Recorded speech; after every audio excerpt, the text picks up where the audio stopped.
आज बाबा ने हम बच्चों को श्रीमत का बहुत महत्व बताया। श्रीमत पर चलेंगे तो तुमको माया की भी साथ मिलेगी और बाबा की भी साथ। माया के साथ का अर्थ वो परीक्षा नहीं लेगी, उसी मंजिल लगती है। बाबा का निवास स्थान मधुबन है। अब बाबा से वर्षा लेना है। बाबा से वर्षा लेने के लिए तुमको अपना खाता जमा करना पड़ेगा। जमा होगा तो मिलेगा ना। बैंक में कितने भी रुपए पड़े हैं, किसी और के हैं, या नोटों की फैक्ट्री में नोट छपाए जा रहे हैं, रिजर्व बैंक में छपाते, वो हमारा अधिकार का होता है। 1 रुपया भी ऐसे कह सकते हैं कि बैंक में तो इतना पड़ा है, लेकिन मैं गई ना, मुझे 5,000 की जरूरत थी, 4 ही हजार मिला, क्यों मेरे खाते में ना उतना ही जमा था। तो बैंक में भले 4 करोड़ पड़ा है, लेकिन मेरे खाते में 4,000 ही जमा था, इसलिए मुझे 5,000 की जरूरत होते हुए भी 4 ही हजार मिला। 1,000 किसी और से लेना पड़ा। तो वैसे बाबा कहते हैं, बच्चे, जो कुछ भी तुम तन मन धन सफल करते हो तो उसके कॉलम है। तन मन धन और जन, ये 4 प्रकार के कॉलम। तन सेवा में लगाते हो, तन निरोगी बन जाता है। तन के पीछे धन नहीं जाता, तन के पीछे धन नहीं लगता। मन मुझ में लगाते हो, मन शांत हो जाता है, मानसिक स्थिति संभाली जाती है, कभी डिप्रेशन की बात नहीं आएगी। मन शांत रहेगा तो निर्णय ठीक रह लेगा, और जहां निर्णय ठीक होंगे वहां पर हम सफलता को प्राप्त कर लेंगे। धन मेरे कार्य में लगाते हो तो कभी भी ऐसा नहीं होगा किसी के आगे हाथ फैलाना पड़े, कभी भी कोई प्रकार की खींचातान हो, सफिशिएंट मिलता रहेगा, क्योंकि देने से बढ़ता है। जन सेवा करोगे, दूसरों को चाहे लिंक दे रहे हैं, चाहे परिचय दे रहे हैं, चाहे मनसा सेवा कर रहे हैं, तो जन की आशीर्वाद हमारे खाते में जमा हो जाएगी। तो ऐसे ये खाते हैं 4 प्रकार के। तो बाबा कहते हैं इन खातों में जमा होना बहुत बहुत जरूरी है, और इसी का ही कैलकुलेशन करके एक नाम उसको दे दिया, पुण्य। पुण्य या प्रारब्ध, ये नाम दे दिया।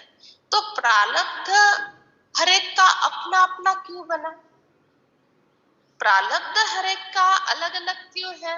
कोई तो कारण होगा ना, क्योंकि अलग अलग निर्णय, अलग अलग कर्म, अलग अलग सोच, अलग अलग मान्यताएं, इसीलिए प्रारब्ध अलग अलग बन गया। बाबा को निरंतर याद करना है। अगर तुम याद नहीं करते तो माया पत्थर मारती है। माया कम नहीं है, भल कोई कितना भी कहे मैं बच्चा हूं। स्थूल व सूक्ष्म सेवा करते रहे, बाबा से योग लगाना नहीं जानते हैं। सेवा करते रहे केवल, और बाबा से योग लगाना नहीं जानते हैं। आज बाबा ने बड़ी कड़ी बात कही, वो मेरा सपूत बच्चा नहीं बन सकता, ना है ना बन सकता। क्यों? क्योंकि केवल सेवा है और योग नहीं है। तो कल सेवा पूरी हो जाएगी तो बोर हो जाएंगे, और योग है 24 घंटा खाली बैठे हैं, कोई सेवा नहीं, बाहर नहीं निकल सकते हैं, वायरस आ गया, कर्फ्यू लगा हुआ है, लेकिन योग लगाने की आदत है, अशरीरी बनने की आदत है। उस आत्मा को बाबा के साथ बात करना आएगा, बाबा के पास बैठे रहना आएगा, इसीलिए उसको सपूत कहा जाएगा। नहीं तो सेवा पूरी हो गई छोड़कर चले जाएंगे। क्यों? क्योंकि योग लगाना आता ही नहीं है। इसीलिए स्थूल का ही यहाँ केवल महत्व नहीं है। स्थूल है तो स्थूल करो, लेकिन स्थूल सेवा पूरी हो जाएगी तो योग योग करो। क्यों बाबा कहते हैं कि कर्म करते हुए या सेवा करते हुए मुझे याद करो, क्योंकि सेवा 1 घंटे में पूरी हो जाएगी, 8 घंटे में पूरी हो जाएगी, उसके बाद क्या करोगे। लेकिन योग एक ऐसी शक्तिशाली चीज है, योग एक ऐसा सब्जेक्ट है, ये सब्जेक्ट सोते जागते, नींद नहीं आ रही तो भी कर सकते, भोजन खा रहे तो भी कर सकते, फ्री बैठे हैं तब भी कर सकते हैं। ये एक योग का ऐसा सब्जेक्ट है, क्योंकि योग के साथ स्थूल हाथ जुड़े नहीं है, योग के साथ मन जुड़ा हुआ होता है, और मन भगवान से जब जुड़ जाता है तो 2400 घंटा कम पड़ते हैं, ऐसा है। इसीलिए बाबा कहते बच्चे हर घड़ी मेरी याद में रहो। हर घड़ी याद में रहने का अर्थ है हर घड़ी तुम श्रेष्ठ स्थिति में रहो। जैसे मुरली सुन रहे हैं बड़े गहन और श्रेष्ठ स्थिति में, इसके बाद रास्ते से चलते जाएंगे बड़े गहन और उच्च अवस्था में, उसके बाद घर का कामकाज करेंगे, नाश्ता बनाएंगे, खाएंगे, जो भी करेंगे वो भी मनन चिंतन की श्रेष्ठ अवस्था में। वाह बाबा वाह, शुक्रिया बाबा शुक्रिया की अवस्था में। इसको कहा जाता है योग। योग का अर्थ ये नहीं परम धाम से कंटिन्यू मुझ पर किरणें आ रही है, वो तो है ही, वो बैठे हुआ योग है। अलग अलग अवस्था की बातें है यहाँ पर। तो हर हाल में उच्च अवस्था तो प्राप्ति भी उच्च, और दुख की चिंता की अवस्था तो प्राप्ति भी वैसी। काही कहते ना माझ्या डोक्यातून ही गोष्ट जातच नाही, मेरे दिमाग से ये बात निकलती नहीं है, बार बार वही बात दिमाग में आ जाती है। इसका मतलब यही योग है, ये योग है जो बार बार दिमाग में आ रही ना वो बात, माझ्या डोक्यातून ही गोष्ट जात नाही, माझ्या मनातून जात नाही, इसी को ही योग कहा जाता है। लेकिन वो योग है दुर्भाग्य वाला योग। और मेरे मन से बाबा की याद जाती ही नहीं, मेरे मन से विचार सागर मंथन जाता ही नहीं, यह है पद्मा पदम भाग्य बनाने वाला योग, जिससे भी हम जुड़े हैं, चाहे दुख से, नुकसान से, परिस्थिति से, माया से, आकर्षण से, भूतकाल की बातों से, वो भी योग है। और भगवान से, मनन चिंतन से, खुद के प्रगति से, श्रीमत पर चलने से, वो भी योग। लेकिन वो योग वियोग वाला योग है और ये योग प्रगति वाला योग है, दोनों में अंतर है। सीता राम के पास पर्ण कुटीर में रहती थी, तब भी राम को याद कर रहे थे, शिव को याद नहीं किया कभी। और रावण के पास अशोक वाटिका में रहने लगी, तब भी राम को ही याद कर रही थी, तो किसी को याद नहीं किया, शिव को याद नहीं किया। लेकिन दोनों याद में अंतर था, दोनों याद में अंतर था। एक याद तड़पाने वाली, दुख से मुक्त कराने के लिए पुकारने वाली, और खुद के गलती पर पश्चाताप कराने वाली याद थी राम की याद, परंतु ऐसी याद थी।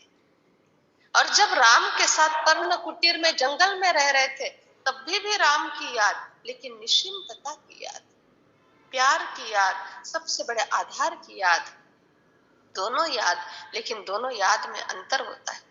वैसे ही योग का ऐसे है, दुख, चिंता, परिस्थिति, परेशानी, कर्म, भोग की याद, यह दुख से छुड़ाने वाली याद, और वाह की शुक्रिया शुक्रिया, धन्यवाद धन्यवाद की याद, यह है राम के साथ रहने की याद।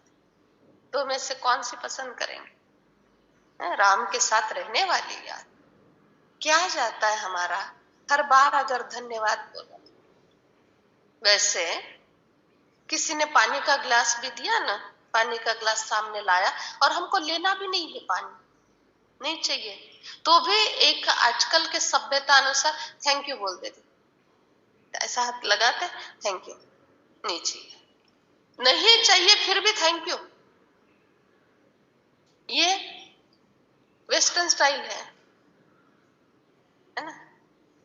तो हमारी तो भारतीय संस्कृति है कि कितने सब हमारे लिए क्या क्या कर रहे हैं, उनके लिए धन्यवाद बोलो रोज। आभार, धन्यवाद, शुक्रिया। बहू कैसी भी हो लेकिन शुक्रिया बोलो उसको रोज, धन्यवाद बोलो। नहीं, रियल में बोलो उसको धन्यवाद।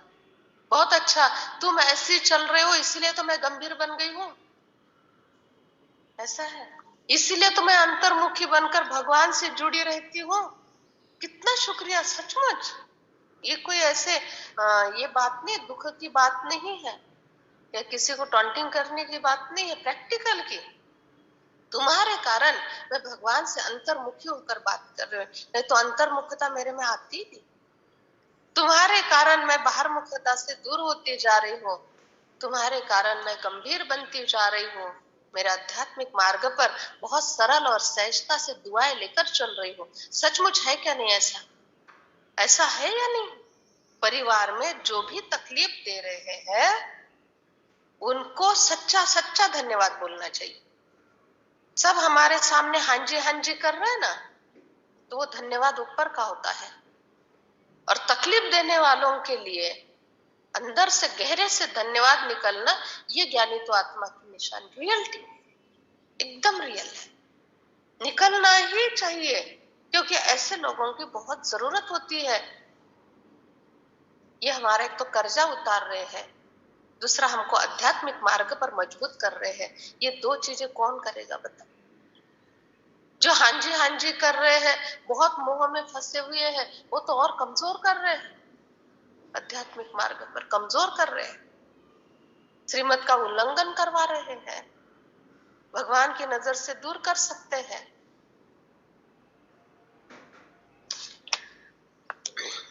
तुम मेरी याद में रहो, आसुरी मत पर चलना बंद कर दो। माया गुस्सा लगाती है, एकदम खत्म कर देती है, फिर कितना विघन डालती है। बाबा कहते हैं अज्ञानी मनुष्य पापों से डरता है। तुम बच्चे भी अच्छे से अच्छा कर्म करते रहो। कई बच्चे मेरे नजदीक रहते हैं फिर भी मुझे पहचानते नहीं।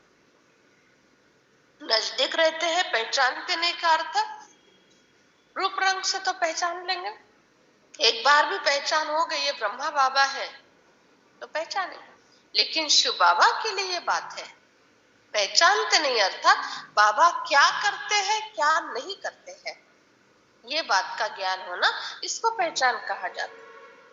कई नजदीक रहते हुए भी पहचानते नहीं है। बाबा कहते ये भी ड्रामा की नूंद है। कई बच्चे सुनते हुए भी जैसे कि बिल्कुल ही सुनते नहीं, तो बाबा भी क्या करे? कुसुम माता बताओ क्या सुना?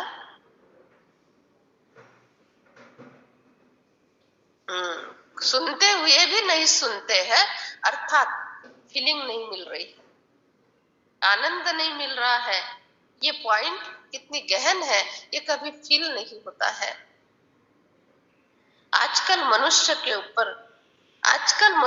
ऊपर कितना भी आशीर्वाद करो, प्यार करो, परंतु बैठे बैठे अपने आप को भस्मासुर बना देते हैं।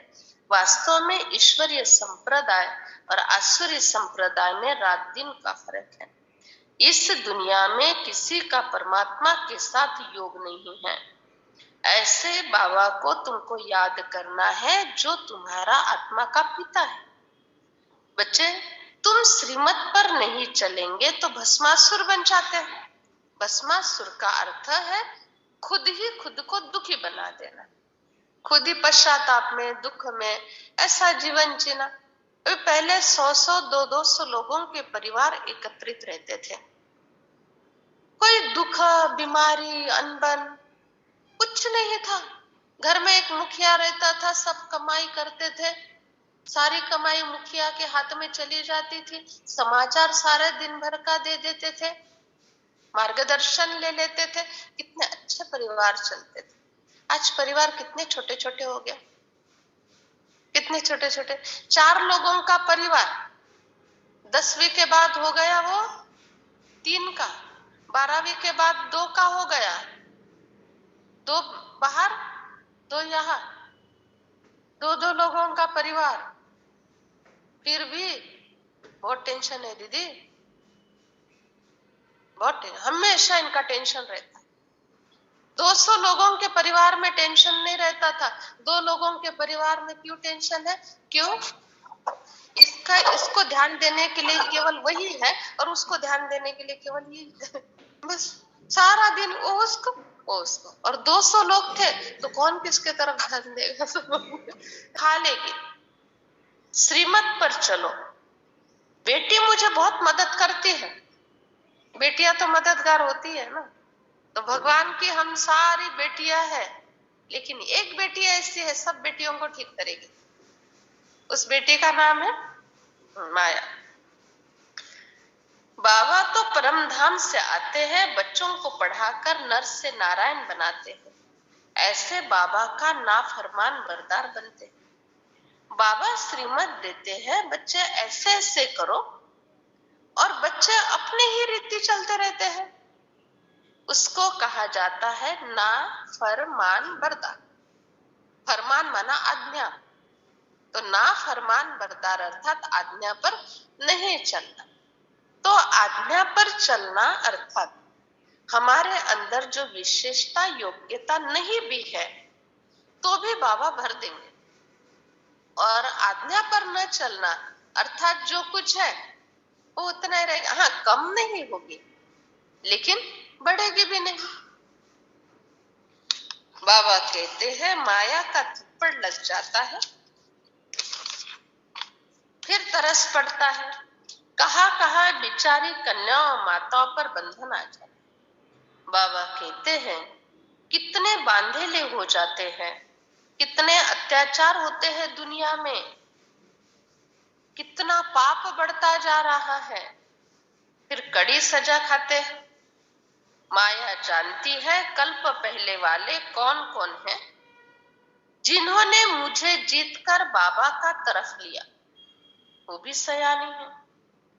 देखती है यह बाबा की अवज्ञा करते हैं तो ताला बंद कर देती। बाबा जानते हैं ये अबलाएं कन्याएं भारत का कल्याण करती है। बाबा को माताओं का बहुत फुरना रहता है। तुम बच्चों को भी कभी भी अहंकार नहीं आना चाहिए, माताओं को हमेशा आगे करना चाहिए। बाबा खुद कहते हैं वंदे मातरम, बड़ी संभाल करनी है। बाबा कहते हैं बच्चे कभी भी कोई प्रकार से डर्टी चलन नहीं चलना। डर्टी माना खराब चलन नहीं चलना कभी किसी प्रकार से। अपने आप से पूछते रहना हम बाबा की श्रीमत पर चल रहे हैं या उल्टा कोई धंधा करते हैं। श्रीमत पर चलेंगे तो ही देवता बन जाएंगे, क्योंकि देवता बनने के लिए जो जो बातें हैं वही इस अभ्यास में बताई जाती है, वही स्कूल कॉलेज में बताई जाती है। और अगर वो बातें धारण नहीं करेंगे तो डिग्री कैसे मिलेगी? जैसे इंजीनियरिंग के लिए किसी ने एडमिशन लिया, उसको लॉ की बातें थोड़ी बताई जाएगी। एमबीबीएस के लिए एडमिशन लिया, इंजीनियरिंग की बातें थोड़ी बताई जाएगी। वैसे हम लोगों को देवता बनाने के लिए भगवान ने चुना है। हमने एडमिशन नहीं लिया, भगवान ने एडमिट करके दिया, भगवान ने हमको एडमिट किया है। ऐसा है, हम अपने मर्जी से यहाँ नहीं आएंगे, भगवान की मर्जी से आएंगे।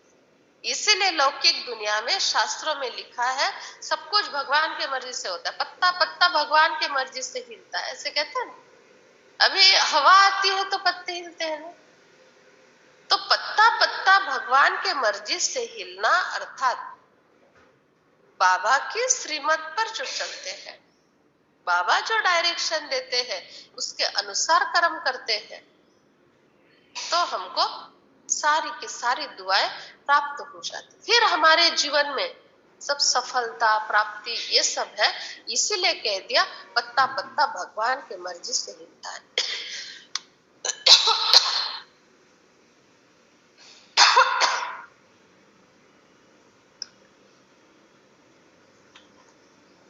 बच्चे कभी भी ऐसी चलन नहीं चलना। बाबा से तुम वर्षा लेने के लिए आए, देवता बनने के लिए आए हो।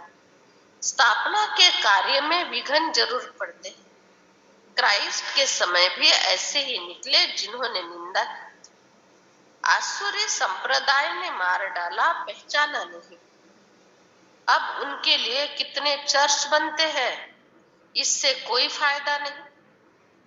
जब उस आत्मा के मार्गदर्शन की संदेश की आवश्यकता थी, तब खिले ठोक कर मारा गया। क्रॉस पर चढ़ाया माना खिले ठोके ना, खिले ठोके शरीर को। अपने ही धर्म स्थापक को, जो अपने धर्म के लिए काम कर रहे हैं, इतना अच्छा संदेश दे रहे हैं, उनको ही क्रॉस पर चढ़ाकर खिले ठोके दिए और बाद में चर्च बनाते। ऐसा है। ब्रह्मा बाबा को कितनी तकलीफ दी, समाज ने भी और संसार ने भी और परिवार ने भी, और बाद में अभी सारा संसार मान रहा है ब्रह्मा बाबा को और ब्रह्मा कुमारी संस्था। तो बाबा कहते बच्चे ये सब बातें होगी, और इन लोगों के सामने जो भी ये बड़े बड़े होकर गए, इनके सामने परीक्षा इसीलिए ही आती है, इनके अंदर ताकत भी उतनी होती है। और दूसरा, ये सामान्य जीवन के विरुद्ध प्रवाह में जाकर कर्म करते हैं। सामान्य जीवन का प्रवाह, जन्म लिया, थोड़े बड़े हो गए, शादी वहां कर लिया, अपना अपना संसार रचा, सुखी हुए दुखी हुए, शराबी भिखारी बने, बस चलते रहे। ये है सामान्य जीवन। इसमें कोई जाने की मना नहीं करेगा। पिक्चर देखने के लिए जाना है, कोई मना नहीं करेगा। शादी ब्याह करना है, कौन मना करेगा, और ही प्रेरित करेंगे। ऐसा है। लेकिन ये जो आध्यात्मिक जीवन है कलयुग में, ये सामान्य प्रवाह के विरुद्ध जीवन होता है। ब्रह्मचर्य पालन करना, सत्संग करना, आध्यात्मिकता करना, ब्रह्म मुहूर्त पर उठना, ये सारी बातें विरुद्ध दिशा की। और इस विरुद्ध दिशा के मार्ग पर चलने वाले बहुत थोड़े होते हैं, और जो ज्यादा है घर गृहस्थ में साधारण रीति चलने वाले, उनका मोह बहुत बड़ा मत होता है, इसलिए विरोध करते हैं। तो बाबा कहते हैं बच्चे, अपने ही धर्म स्थापक को इतनी तकलीफ देने वाला कलयुग का संसार कैसे क्या सुख प्राप्त कर सकता है। देखो थोड़ा सा अगर अभ्यास किया जाए, जीसस क्राइस्ट का, जैसे ब्रह्मा कुमारी का एक संदेश है, बाबा की आज्ञा है, मन मना भव। बस सारे ज्ञान का सार, भगवान को याद करो, उनके शरण में चले जाओ। शरण में चले जाओ अर्थात वो जो कहे वो करो। वैसे ही क्राइस्ट ने कहा था, God is love, love is God, अर्थात भगवान ही प्यार है और प्यार ही भगवान है। क्यों? देखा दुनिया में लोगों के बीच में बिल्कुल प्यार नहीं रहा, एक दूसरे को मार काट रहे हैं, भाई भाई कटघरे में सामने सामने खड़े होकर लड़ रहे हैं। तभी संदेश दिया, God is love, love is God, माना प्यार करो, प्यार से रहो आपस में। जिन्होंने ये संदेश दिया उनको ही घृणा और नफरत के आधार से क्रॉस पर चढ़ा दिया गया। बुद्ध ने संदेश दिया, बुद्ध की कर्मभूमि बिहार, उन्होंने संदेश दिया, प्राणी की हत्या नहीं करो, प्राणी मात्र पर दया करो, भ्रष्टाचार मत करो, ये भ्रष्टाचार है, श्रेष्ठाचार करो। सबसे ज्यादा भ्रष्टाचार कहाँ हो रहा है? हो रहा है, ऐसा है। तो परमात्मा आकर अभी कहते हैं, बच्चे जिन्होंने ये कहा, समाज में उससे विरुद्ध ही कर्म किए गए, क्योंकि इन्होंने बहुत ऊंची भावना से कहा। ये बहुत बड़े ऊंचे लोग होकर गए, ऊंची आत्माएं थी, भगवान के समान थी ये जो भी होकर गए। लेकिन एक बात का उनको बंधन आ रहा था, संदेश देने का काम, कर्तव्य करने का काम भगवान के लेवल पर कर रहे थे, परंतु शक्ति देने का बंधन आ रहा था। संदेश देना और शक्ति देना दोनों में अंतर है। तो संदेश दे दिया, परंतु धारण करने के लिए शक्ति कौन देगा? और वो परमात्मा के सिवा शक्ति नहीं मिल सकती। इसलिए आज ब्रह्मा कुमारी इसमें इतने सारे बच्चे हैं और लाखों के अंदाज से ब्रह्मचारी पालन कर रहे, घर गृहस्थ में रहते हुए लाखों के अंदाज से, जिसको भोजन का फाउंडेशन माना जाता है, प्याज लहसुन, लाखों के अंदाज से त्याग दिया है लोगों ने। शक्कर नींद का समय माना जाता है, सवेरे 4 बजे का त्याग दिया है, लाखों ने त्याग दिया है। क्यों? शब्द भी बोले जा रहे हैं, शब्द के साथ साथ शक्ति भेजी जा रही है धारण करने की, शब्द के साथ साथ शक्ति भेजी जा रही है। और जो बड़े एकाग्र होकर रहते हैं वो शब्द और शक्ति दोनों ले रहे हैं। तो बाबा कहते हैं बच्चे, दिन प्रतिदिन दुख बहुत बढ़ता जाएगा, पवित्र जरूर बनना है, अपवित्र बन जाते हैं तो दुखी हो जाते हैं। अब देखो मनुष्य कितने दुखी है, क्रोध भी बहुत कड़ा है, जिससे अपने आप को भस्मासुर बना देता है। जमा के बदले और ही घाटा पड़ जाता है। आते हैं तकदीर बनाने, कहते हैं हम स्वर्ग का वर्षा लेंगे, फिर अगर क्रोध करते हैं तो तकदीर बिगड़ जाती है। क्रोध करने से कैसे तकदीर बिगड़ती बताओ? विकर्म बन जाता है। क्रोध करने से ना, जिनके ऊपर क्रोध किया और हमारे अंदर बहुत रियलाइजेशन की शक्ति है, 10 मिनट के बाद रियलाइज होने लगा, ऐसा नहीं करना चाहिए, लेकिन सामने वाले की ना नेगेटिव एनर्जी कायम मिलती रहे, एक इंप्रेशन बन जाता है कैसे से गुस्सा करने वाले लोग। और ये वरदान जब जब सिचुएशन आएगी तब तब या थोड़ा सा अंदाज ले लेंगे, तब तब ये वरदान मिलता रहेगा। और वरदान मिलता रहेगा क्रोध का, वो एनर्जी मिलती रहेगी तो और क्रोध विकार बढ़ता जाएगा। यह इस तरह से नुकसान कर देता है। दूसरा, कोई भी बात है ना, मानने है नहीं मानने, एक बात पक्की सीख लो, कभी भी ना बहुत धीमे आवाज में और शांति से बात को टाल दो। कोई भी, चाहे फोन की बात है, चाहे किसी की बहुत बड़ी गलती है, बहुत धीमे आवाज में दो ही वाक्य बोल के, उस समय अंदर कितना भी गुस्सा आ रहा हो, लेकिन 2 ही वाक्य बोल के उस समय उस बात को शांत कर दो। फिर उसके बाद उस बात पर सोचो। और उस समय हमारी कोई तैयारी नहीं होती है ना अंदर से। जब भी कोई बात अचानक सामने आती है तो हमारी कोई तैयारी नहीं होती है, प्लान सामने वाले का होता है, मुझे इसको ऐसा बोलना है, वैसा बोलना है, वैसा बोलना है। हम एकदम इनोसेंट होते हैं, अचानक सामने बात आ जाती तो क्या करते हैं? तुरंत उसके ऊपर रिएक्ट हो जाते और सारी बात बिगड़ जाती। ये अचानक आने वाली जो सिचुएशन है ना, उस समय 2-4 वाक्य में शांत कर दो, फिर सोचकर फिर उसके ऊपर बैठकर निर्णय करो। ये सभ्यता है, ये दैवी संस्कार है, संगम युगी संस्कार है। बात अचानक सामने जोर से बोल दिया और बाद में सोचते रहे बेचारों का क्या दोष, उसने तो अपने हिसाब से बराबर बोला था ना, मैंने तो गलत किया। ऐसा नहीं, कोई भी बात थोड़ा शांत, हाँ हाँ ठीक है, ठीक है, ठीक है, देखते। अभी हमको विशाल भाई को पता कितनी मेहनत, विशाल भाई और दिलीप भाई को पता है कितनी मेहनत है रिजर्वेशन निकालने के। इन लोगों का एक एक मिनट इम्पोर्टेंट है, 2-2, 3-3 घंटे तक इनको जाना पड़ता है रिजर्वेशन निकालने के लिए।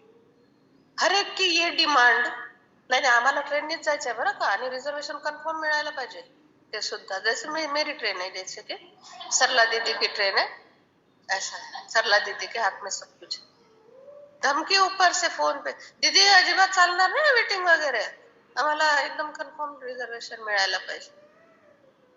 इन लोगों से पूछो कितनी मेहनत ले रहे हैं ये लोग, 4 दिन से रोज जा रहे हैं, 4-5 दिन से। अभी युगल भट्टी का शुरू हो जाएगा, फिर से इनके चक्कर चालू हो जाएगा।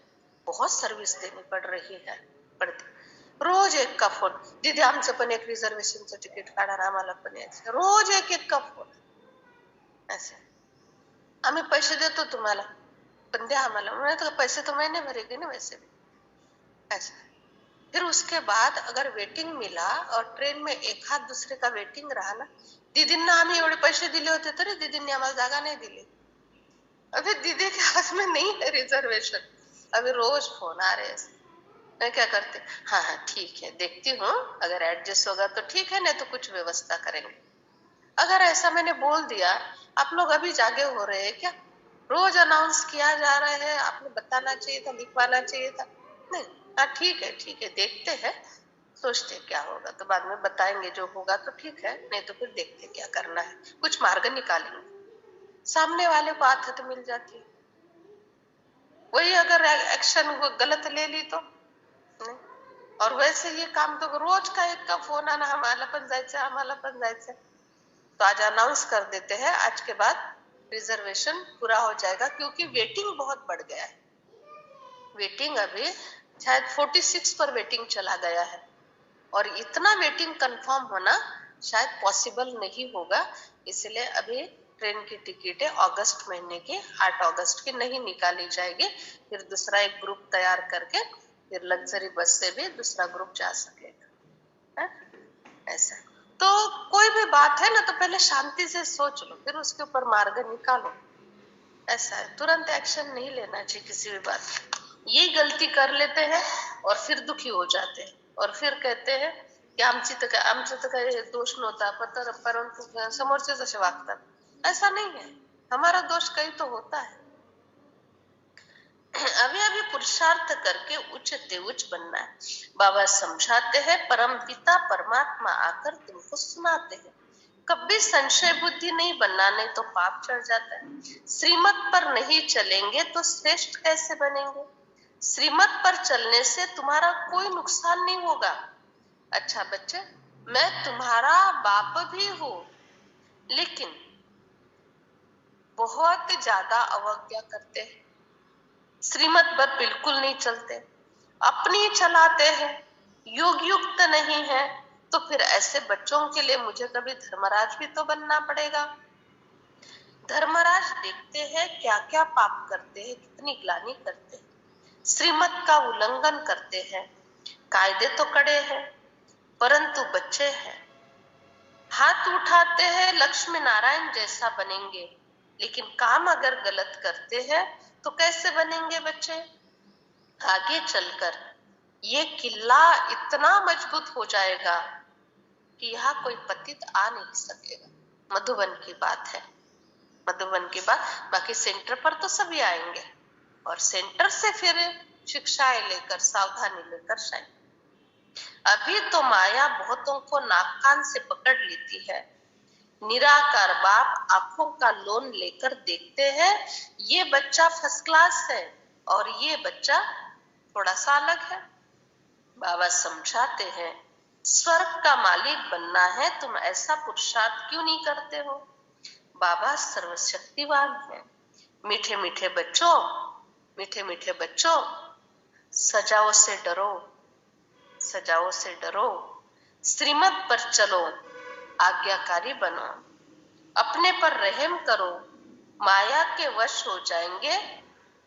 आज बाबा ने सीधा बोल दिया, माया के वश हो जाएंगे तो भूत बन जाओगे. भूत बनने का अर्थ प्रैक्टिकल वो भूत की बात नहीं है. भूत का अर्थ तकलीफ दोगे दूसरों को. तुम माया के वश हो जाएंगे, खुद को भी तकलीफ में रखोगे और दूसरे भी तुम्हारे कारण तकलीफ में आ जाएंगे. इसीलिए थोड़ा शांति से, धीरज से चलो और विश्वास रखो. रिश्तों में विश्वास होना बहुत जरूरी. ये हमारे लिए गलत कर ही नहीं सकते, ये हमारे लिए गलत सोच ही नहीं सकते. हमारा रिश्ता ऐसा है जो ये आत्मा मेरे लिए कभी कुछ गलत कर नहीं सकती. शब्द में उतार चढ़ाव हो सकता है, कभी थोड़ा सा डांट डपटना पड़ता है, सावधानी देनी पड़ती. माँ बाप को अपने बच्चों के साथ ऐसा चलना पड़ता है, लेकिन माँ बाप और बच्चों के रिश्तों में कोई खोट आती है क्या? टाटा माना माँ मेरी सौतेली माँ जैसा व्यवहार करते, सब बोलेंगे नहीं. और सौतेली माँ ने कितना भी अच्छा व्यवहार किया तो एक बार भी डांटा तो भी क्या कहेंगे, शेवटी सावत्रच आहे ना, है ना. माँ ने 4 थप्पड़ लगाई तो भी कुछ नहीं, मेरी माँ है, शेवटी माझी आई है। और सावत्र माँ ने एक बार भी डांटा तो शेवटी सावत्र आई से नदी ऐसे। तो ये जो ब्रेन में, बुद्धि में बातें बैठी हुई है ना, ये हमको दुखी करती है। तो इसलिए विश्वास रखो रिश्तों पर। कभी कभी खून का रिश्ता दुश्मन बन जाता है और आजू बाजू वाले सारे मदद कर देते हैं, ऐसा है ना। तो ये आत्माओं की बात है, रिश्तों की बात नहीं, आत्मा की बात है।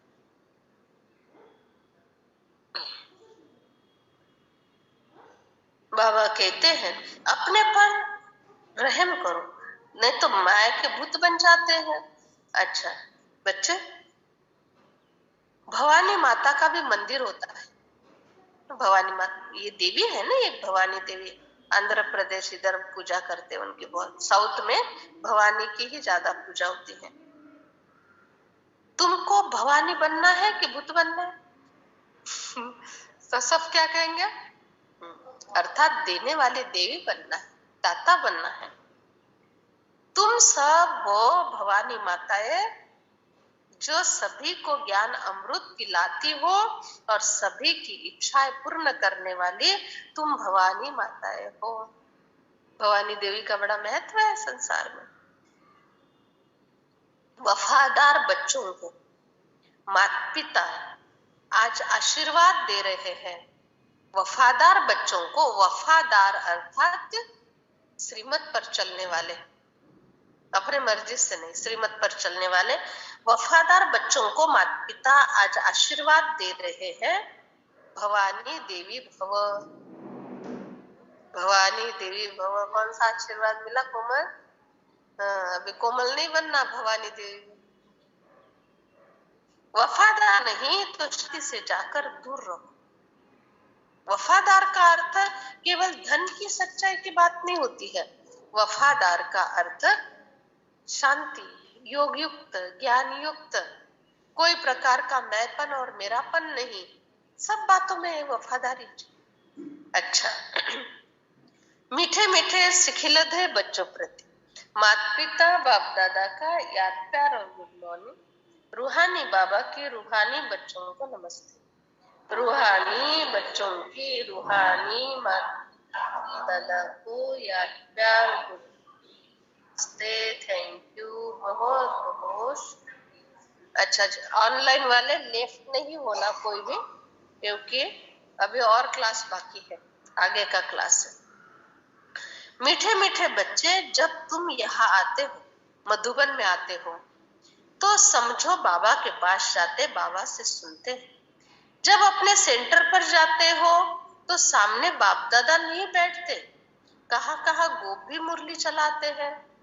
मुरली तो सहज है, कोई भी धारण करके क्लास करा सकता है। ब्राह्मणियों में भी नंबरवार होते हैं। बाबा पूछते हैं, कोई मुरली पढ़कर फिर मुरली का सार सुनाते हैं, कोई मुरली पढ़कर सुनाते हैं, हाथ में उठाकर सुनाते हैं, और कोई मुरली धारण करके सुनाते हैं। सब में अंतर है।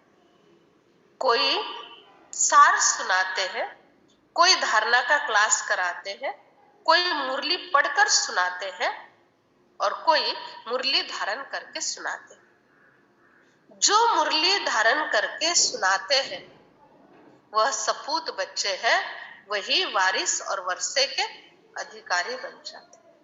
इतना महत्व है धारण करके सुनाने। सुनाने का महत्व है, लेकिन धारण करके सुनाने के लिए शक्ति लगती है, उसके लिए वफादारी और सच्चाई चाहिए।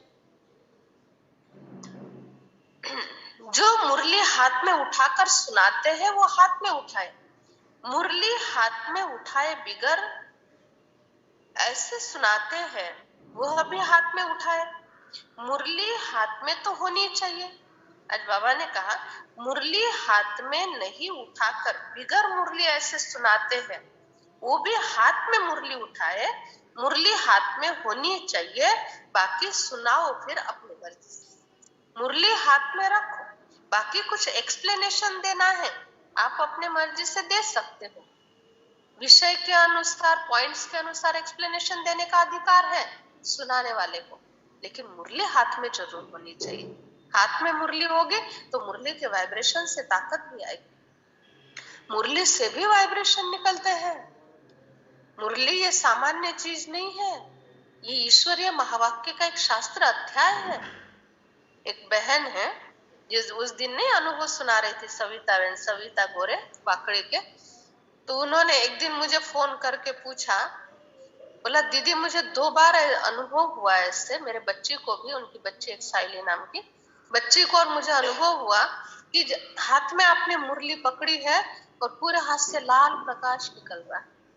तो हमको लगा कि ये पता नहीं दीदी ने क्या लगा हाथ को, तो फिर देखा तो फिर ऐसे लाल प्रकाश निकलता रहता है हाथ से। तो ऐसे 2 बार का अनुभव किया और उसी दिन फोन किया, पूछा, बोला ऐसे कैसे? मैंने कहा मुरली के शब्दों की ताकत ही इतनी है, मुरली स्वयं प्रकाशित है और वो हाथ में पकड़ी जाती है तो हाथ में भी उतना वो तेज आ जाता है। ऐसा है, इतनी ताकत हाथों से भी साक्षात्कार होते हैं मुरली हाथ में पकड़ी है तो। और जीवन में अगर उसको पकड़ लिया तो, मुरली को अगर जीवन में पकड़ लिया तो जीवन से साक्षात्कार नहीं होंगे क्या? इसीलिए मुरली का बहुत महत्व है, बहुत महत्व है। अभी ऑनलाइन वाले भी ध्यान से सुनो। तो ऑनलाइन वाले जब मोबाइल पर लगाते हैं ना, तो हो सके तो सभी परिवार वाले हैं, चाहे अकेले सुन रहे हैं और कोई गड़बड़ नहीं है आपके पीछे, 7 बजे से 8:15 बजे तक पूरी मुरली बड़े भावना से प्यार से सुनते हैं। तो ऐसे कोई कहाँ बैठा है कोई कहाँ बैठा, ऐसा नहीं करो। परिवार वाले अगर 4 जन सुनते हैं या 2 जन सुनते, नीचे एक सतरंजी बिछा दो, विधि पूर्वक सुनो। कोई भी कर्म विधि पूर्वक करते ना उसकी सिद्धि मिलती। या अकेले भी सुन रहे हैं ना, सामने ऐसा स्टैंड लगा दो और ऐसे रखो सामने और सतरंजी बिछा दो या कुछ भी चटाई आदि, और वहां विधि पूर्वक स्वच्छ कपड़े पहनकर स्नान पानी करके एक नोटबुक लेकर ऐसे विधि पूर्वक बैठो। दूसरा, एकाग्र होकर बैठो, बड़े भावना से बैठो और सामने एक तांबे में जल रख दो। मोबाइल के सामने एक तांबे में जल रख दो, तो ये जो ईश्वरीय महावाक्य सारे घर में गूंज रहे हैं ना, वो सबसे पहले पानी एब्जॉर्ब कर लेगा उन महावाक्यों को और फिर वो 1.25 घंटे तक उसमें ईश्वरीय महावाक्य के वाइब्रेशन उस जल में चले जाते हैं। और वो वाइब्रेशन जल में जाने के बाद वो मटके में फिर डाल दो या बच्चों को बोतल में भर के दे दो थोड़ा थोड़ा, और सारा दिन वही पानी जो अमृत बन गया है वो बच्चे सारा दिन स्कूल में ये पीते रहे, घर में भी सभी पीते रहे। ऐसा करो, इससे भी बहुत ताकत आ जाती है। बाजू में जल भरकर रखने से भी वो जल अमृत बन जाता है, क्योंकि जल बहुत जल्दी वाइब्रेशन कैच कर लेता है। तो जो भी ऑनलाइन सुनते हैं वो थोड़ी ऐसी विधि बना लो। फिर जो माताएं टिफिन बनाते वक्त सुनती है, कईयों को 8 बजे बच्चों को भेजना होता है तो टिफिन बनाना पड़ता है, थोड़ी दौड़ भाग होती है, तो उस समय किचन में मोबाइल ऑन करके रख दो, तो किचन में भोजन में भी वो वाइब्रेशन उसके शब्द के भी चले जाते, शब्द का भी बड़ा गुंजन होता है। और इसीलिए कहते हैं दीवार को भी कान होते हैं, भिंतीला कान असतात। प्रैक्टिकल में कोई डिजाइन ऐसे कान की बनी है क्या दीवार में? नहीं बनी ना। वो पर्स में रखा है लिफाफा विशाल में, उसमें सारा सेट किया हुआ है, ले जाओ। तो प्रैक्टिकल में ऐसे कोई दीवार को क्या कान होते हैं क्या? तो दीवार को भी कान होते, भिंतीलापन कान असतात। याचा अर्थ जो भी शब्द घर में गूंज रहे हैं, चाहे वो टीवी में हत्या के है, चिल्लाने के, क्रोध करने के टीवी में है, चाहे मुरली में 7 से 8:15 बजे तक ईश्वरीय महावाक्य सुन रहे हैं, चाहे घर में दिन भर में व्यर्थ बातें कर रहे हैं, वो सारे वाइब्रेशन वो दीवारों में जा रहे हैं। सारे वाइब्रेशन घर के जड़ चीजों को भी प्रभावित कर रहे हैं। और फिर जैसे घर में आते, घर में जाने की दिल ही नहीं होती है। क्यों कहते हैं? क्योंकि वो दीवारों में जो वाइब्रेशन चले गए, उस घर में जो वाइब्रेशन है वो मनुष्य को तकलीफ देते हैं। इसीलिए बाबा कहते हैं बच्चे मुरली सुनते हो घर में बैठकर भी, तो भी वाइब्रेशन सारे घर में पावन बन जाते हैं। बहुत महत्व है इसका। तो आज से सभी ये करना, ठीक है। ऐसे ही आराम से लोड लेकर बैठे हैं, आराम से खटिया पर बैठे हैं, कुर्सी पर बैठे हैं, फिर जहां सोए हैं वहीं बैठे मुरली सुन रहे हैं, ऐसा नहीं करो। ये करके देखो, 1 महीना करके देखो, नीचे आराम से बैठ जाओ। एक अलग से वो शतरंज भी या चटाई भी, वो उसकी भी पावनता होनी चाहिए, उसका भी सोहड़ा होना चाहिए, वो भी थोड़ा सा अलग से रखो और फिर उस पर बैठकर सुनो। शास्त्र रखते हैं तो भी वैसे घड़वंची होती है ना, लाल कपड़े में बांधते हैं, बिछाने पर बैठकर शास्त्र पढ़ते हैं क्या? नहीं ना। कहीं और जगह बैठकर शास्त्र पढ़ते हैं क्या? उसका स्थान फिक्स होता है। वैसे मुरली एक संपूर्ण जीवन बनाने वाला शास्त्र है। ये सुनते हो या पढ़ते हो तो भी उसका स्थान फिक्स करो और उसी स्थान पर आपको धारणा होगी।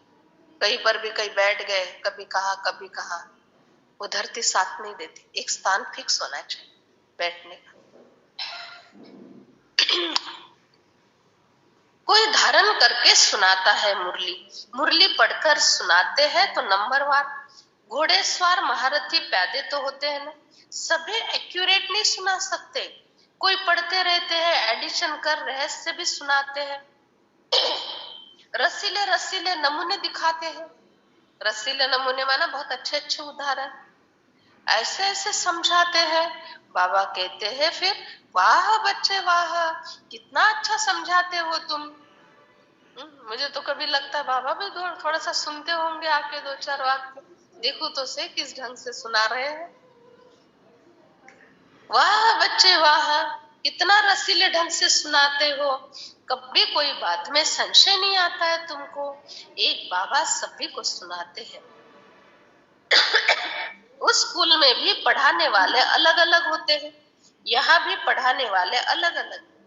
कोई एकदम धारणा करके जिगर से सुनाते हैं और कोई सुनाना है इसलिए सुनाते हैं। तो सुनने वाले भी सुनना है इसलिए सुनते हैं, और जिगर से सुनाने वाला सामने है तो सुनने वाला भी जिगर से सुनता है। नहीं, ये धारण करना, ये धारण करना। ऐसे उन बच्चों को बहुत मदद मिलती है जो धारण करके सुनाते हैं।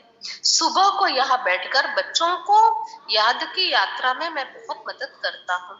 सारे बेहद के बच्चे मुझे याद करते हैं। पवित्र दुनिया में जाना है, बाबा सभी बच्चों पर नजर रखते हैं।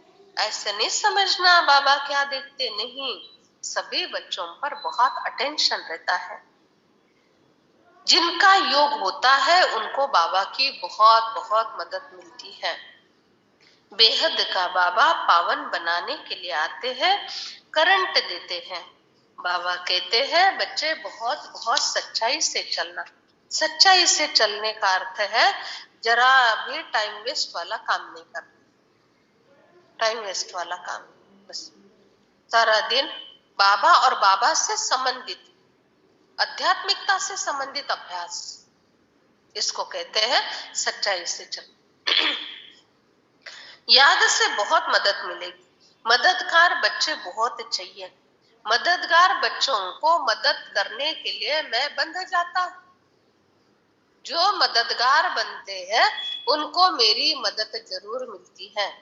मेरे से मदद मांगो नहीं, मैं देखता हूं तुम्हारी क्या आवश्यकता है, आप ही मदद कर देता हूं। मैं देखता हूं ये बच्चा सेवा कर रहा है, इसको ये सब चीज की जरूरत है, तो मदद कर देता हूं मैं। खुदा ही खिदमतगार बनना है। अकेला मैं क्या करूंगा? शिव बाबा अकेला क्या करेंगे? सिस्टम ऐसी बनी नहीं, इसलिए कुछ नहीं कर सकते। सिस्टम अगर बनी हुई होती थी ना एक चुटकी में स्वर्ग लाने की, तो सिस्टम से चलता था। अभी सिस्टम कैसे बनी है? संगम युग पर जाना, इतने सालों तक पढ़ाना, उसमें से फिर सिलेक्शन होना, उसमें से फरिश्ते जो बन जाएंगे उनसे इमरजेंसी की सेवा करा के लेना, ये सारी सिस्टम बनी हुई है, उस सिस्टम से चल रहा है। अच्छा बच्चे, शिव बाबा की याद में रहना, शिव बाबा की याद में भोजन खाना, ये बात तो बिल्कुल नहीं। 70% पुरुषार्थ और 70% प्रगति केवल भोजन और जल, ये दोनों चीजों का ध्यान रखने से ही होगा। केवल हमको अटेंशन देना होगा 30% पर, ये पक्का कर लो। हमने परसों के दिन 2 धुन डाल दी है।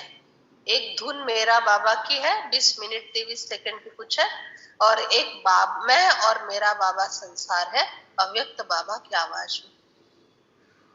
भोजन के थाली के बाजू में वो धुन रख दो, सारे बाबा के आवाज के प्यार के वाइब्रेशन भोजन में चले जाएंगे। अपने आप स्थिति ऊंची बनती जाती, अपने आप होता है। कुछ ज्यादा करने की आवश्यकता नहीं, ये छोटे छोटे नियमों को पालन करो बस। जल का, भोजन का, विचारों का, दिनचर्या, नियम, मर्यादा, इन सभी का थोड़ा थोड़ा अटेंशन रखो। धीरे धीरे संस्कार बन जाएगा, संस्कार बन जाएगा तो 100% अटेंशन हो जाएगा। ऐसा है, कुछ ज्यादा करने की आवश्यकता नहीं है ना। बाबा तुम बच्चों को कहते हैं, बच्चे तुम मेरी मत पर चलते हो तो बहुत सुखी रहते हो, अपनी मत पर चलते हैं, उल्टे सुल्टे संकल्प चलाते हैं तो फिर दुखी हो जाते हैं। स्थापना का कार्य कब कैसे चलता है ये भी मैंने तुमको समझाया। दुनिया में बहुत झूठ है, सच के आगे इमिटेशन बहुत है, इसीलिए सच को मुश्किल को ही जानते हैं। बाबा कहते हैं तुम बच्चों को हमेशा सच्चाई से चलना है। सच्चाई से नहीं चलेंगे ना तो आत्मा इतनी इतनी ऊंची ऊंची बातें जो है ना ग्रास नहीं कर सकते, धारण नहीं कर सकते, सामान्य लेवल पर ही महसूस करेंगे खुद को। छोटी छोटी बातों पे भी हमको अटेंशन देकर ही चलना है, नहीं तो क्या है, किसी को कुछ नहीं फर्क पड़ता। थोड़ा बहुत झूठ बोल लिया, हमको भी फर्क नहीं, उनको भी फर्क नहीं, कोई पाप भी नहीं बनता है विशेष, लेकिन कमजोरी रह जाती, क्योंकि झूठ झूठ ही होगा, हमेशा झूठ झूठ ही होगा। अटेंशन देकर भी सच बोलो, और झूठ बोलने वाले को टेंशन बहुत रहती। क्यों? प्लानिंग तो करनी पड़ती, वो तो है, लेकिन दूसरा एक जैसी बात सबको नहीं बता, तो याद करना पड़ता। किसी ने एक बार मुझे बोला, दीदी ये जूते है ना, ये मेरे भाई के जूते 2000 के हैं, फिर बता के भूल गए। 2-3 दिन के बाद वो जूते नीचे निकाल के रखे थे, दीदी देखो ना ये 1600 रुपए के जूते लाए, और देखो ध्यान भी नहीं रखता, इतना बाहर रख दिए जूते। फिर याद नहीं रहा 1600 के बताया, फिर कभी बोला 1200 के, और एक्चुअली थी 850 के। तो क्यों ऐसा करना? ये है, ये हिसाब बन जाता है उसका। नहीं करो ऐसा, इंप्रेशन खराब जिंदगी भर के लिए। एक ही व्यक्ति के, और याद नहीं रहता है ना कि इसी व्यक्ति को हमने क्या बोला याद नहीं रहता है, फिर दूसरी बार दूसरा झूठ। बाबा कहते हैं कल्प कल्प मैं तुम बच्चों को आकर सच बातें सुनाता हूँ। तमो प्रधान दुनिया से तुमको चलना है, अब सतो प्रधान दुनिया में जाना है, जिससे तुम्हारी डीटी डिनाइस्टी स्थापन होती है। बाबा आकर सूर्यवंशी चंद्रवंशी घराने की स्थापना करते हैं।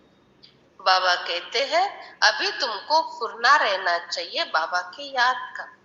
अच्छा बच्चे, बड़े भावना से मुरली सुनना, सुनते हो ना? भावना से मुरली सुनेंगे ना तो हमारे अंदर भावना बढ़ती जाएगी, लेंगे ना भावना, और दूसरा भावना से मुरली सुनेंगे तो हमारा भाव भी बढ़ जाएगा, है? ये जो बच्चा है ना, आप लेकर आते हो साथ में मोबाइल रूपी बच्चा, तो इस बच्चे को ना साइलेंट करके चुप करके सुला दिया करो। भले लेके आओ, लेकिन ना चुप करके सुला दिया करो उसको। उसको चुप करने की व्यवस्था साइंस ने दी है। लेके नहीं आना चाहिए, और लाते भी हो तो कोई बात नहीं, उसको सुला दो। तो जितना भावना से मुरली सुनेंगे ना, उतना भाव हमारा बढ़ता जाए, वैल्यू बढ़ती जाएगी। क्योंकि हम ईश्वरीय महावाक्य सुन रहे हैं तो वाइब्रेशन भी तैयार हो जाते हैं और चिंतन भी अच्छा चलता है।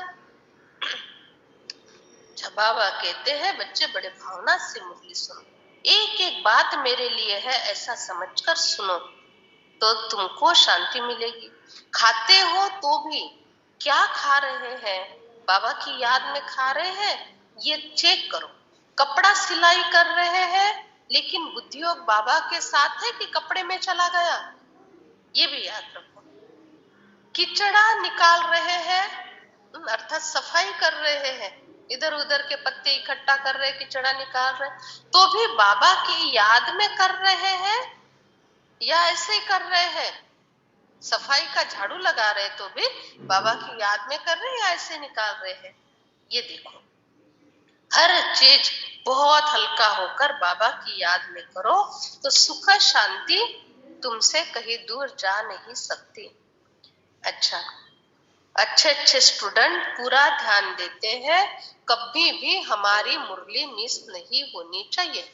सब कौन हो, ऑनलाइन वाले सब कौन हो, अच्छे अच्छे स्टूडेंट हो ना, और सभी ध्यान देंगे कि हमारी मुरली कभी मिस नहीं होनी चाहिए। रेगुलर पढ़ाई पढ़नी चाहिए। गॉडली यूनिवर्सिटी में कभी एब्सेंट नहीं होना चाहिए। इतनी गुह्य गुह्य बातें तुमको सुनाई जाती है और तुम एब्सेंट रहते हो, ये अच्छा लगता है? सभा वाले ने सभा में ही आकर मुरली सुनना है, ऐसे नहीं ऑनलाइन की व्यवस्था है। ऑनलाइन की व्यवस्था ये जो पहुंच नहीं सकते हैं, दूर रहते हैं, उनके लिए है। सभा वालों के लिए ऑनलाइन की व्यवस्था नहीं है, ऐसा। अच्छा, गुड नाइट।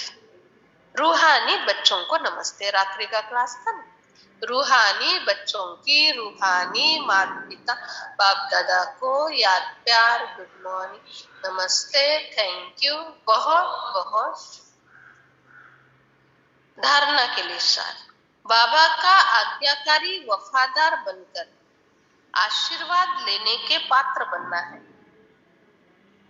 बाबा का आज्ञाकारी वफादार बनकर आशीर्वाद लेने के पात्र बनना है।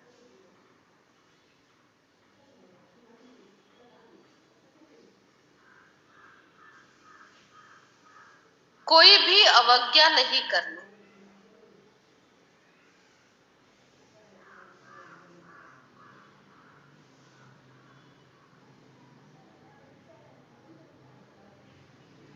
दूसरी पॉइंट, कोई भी उल्टी चलन चलकर, कोई भी उल्टी चलन चलकर अपनी तकदीर को लकीर नहीं लगानी है। अपने तकदीर को लकीर नहीं लगानी है। भस्मासुर नहीं बनना।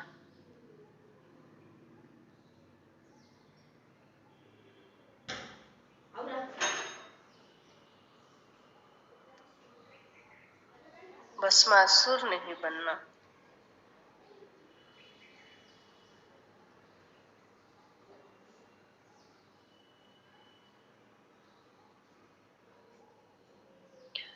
धर्मराज की सजाओं का डर रखना है।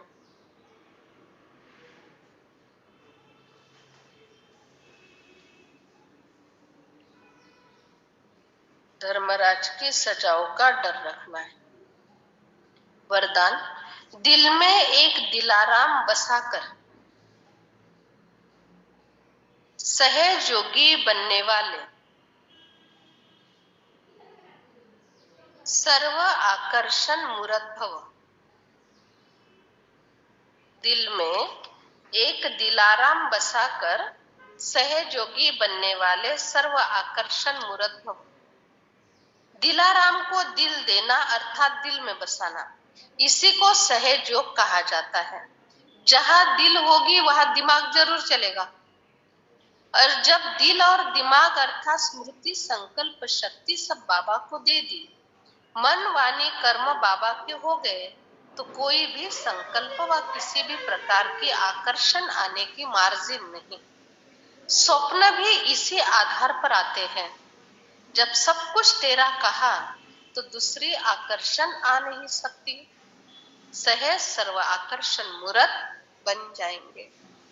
स्लोगन, बाबा से और ईश्वरीय परिवार से जिगरी प्यार है तो सफलता मिलती रहेगी। बाबा से और ईश्वरीय परिवार से जिगरी प्यार है तो सफलता मिलती रहेगी।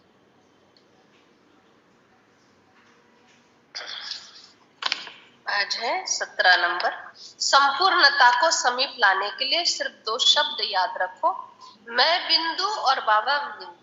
लेकिन बिंदु के साथ साथ सिंधु भी है। एक बिंदु की याद और एक रस अवस्था, एक की ही मत, एक के ही कर्तव्य में मददगार। बाकी विस्तार में जाने की जरूरत नहीं। विस्तार में जाना है सिर्फ सेवा के प्रति। अगर सेवा नहीं तो बिंदु, सेवा है तो सिंधु, सेवा है तो सार में आए, और फिर सेवा है तो विस्तार में आए, और बिंदु बन गए तो सार में।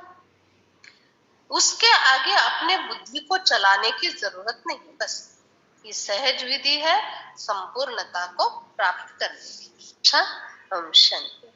तो ऑनलाइन पर सुनने वाले सभी बाबा के बच्चों को बाबा के घर से विशेष विशेष याद, प्यार और ओम शांति।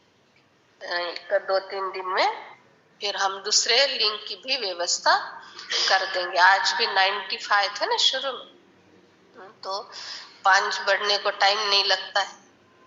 तो 100 सेंचुरी तो पूरी कर ली है, 100 का आंकड़ा तो देख गया है। तो थोड़े मोबाइल आदि की व्यवस्था हो जाए, उसके बाद फिर ऑनलाइन की दूसरी लिंक चालू कर देंगे। ऑनलाइन वालों के कारण बाबा का घर बहुत भरा लगता है। इतना बड़ा ये हॉल है, 3-3.5 हजार स्क्वायर फीट का होगा।